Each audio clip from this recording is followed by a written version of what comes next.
दोस्तों एक दिन मेरे दोस्त ने मुझे फ़ोन करके कहा कि दवाएं लेने के बाद भी उनकी मम्मी का बीपी बहुत ज़्यादा हाई है और नीचे नहीं आ रहा है।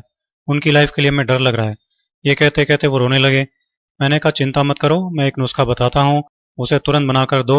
और एक एक्यूप्रेशर भी बता देता हूँ जो कितना भी बीपी हाई हो जाए तुरंत काम करेगा और 5-7 मिनट में ही बीपी नॉर्मल आ जाएगा।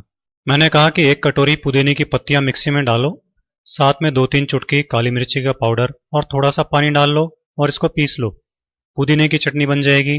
पुदीने की चटनी की 2-3 चम्मच तुरंत इनको खिलाओ। उन्होंने कहा कि हम अभी बनाकर इसे खिलाते हैं। फटाफट 2 मिनट में ही उन्होंने चटनी तैयार कर ली और तुरंत उनको खिला दी। 5-7 मिनट में ही उनका आराम आने लग गया। तब वो मुझसे कहने लगे कि पुदीने की चटनी कभी कभी हम खाते हैं, पर ये इतनी ज़बरदस्त दवा है हमको मालूम नहीं था। मैंने कहा कि ये घरेलू नुस्खे बहुत तेज़ी से काम करते हैं और बनाने और यूज़ करने में भी बहुत आसान होते हैं, लेकिन बस हमको इनके बारे में मालूम नहीं होता। नेचुरोपैथी और आयुर्वेद में इसको बहुत ऊंचा स्थान दिया गया है। अब आप ऐसा करना कि अभी तो हर 2 घंटे से एक एक चम्मच ये पुदीने की चटनी को खिलाना और फिर कल से दोनों टाइम खाना खाने के साथ इसे खिलाना।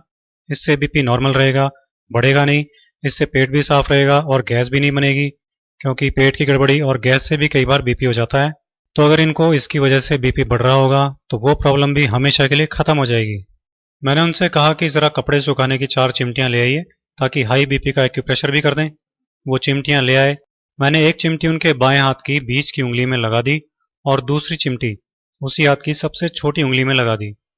इसी तरह से तीसरी चिमटी उनके दाएं हाथ की बीच की उंगली में लगा दी और चौथी चिमटी दाएं हाथ की सबसे छोटी उंगली में इस तरह से लगा दी। मैंने उनसे कहा कि जैसे ही आपको अनईजी लगने लगे तो आप बता देना, इनको उतार देंगे। 5 मिनट बाद ही उन्होंने कहा कि अनईजी लग रहा है। तब मैंने उन चिमटियों को उतार दिया और फिर बीपी नापा तो बीपी नॉर्मल था। सब लोग ये देखकर चकित रह गए। मैंने कहा कभी भी ऐसी बात हो तो इसे तुरंत कर डालना और इसे रोजाना दिन में एक बार इसी तरह से करना। बीपी हमेशा नॉर्मल बना रहेगा, जान का खतरा भी नहीं रहेगा। सबकी आंखों में आंसू थे, लेकिन वो खुशी के आंसू थे क्योंकि उनकी माँ की जान अब खतरे से बाहर थी। तो दोस्तों आप भी हाई बीपी के इस बेहद आसान इलाज को यूज कीजिए, अपनी लाइफ सेव कीजिए और लाइफ बढ़ाइए।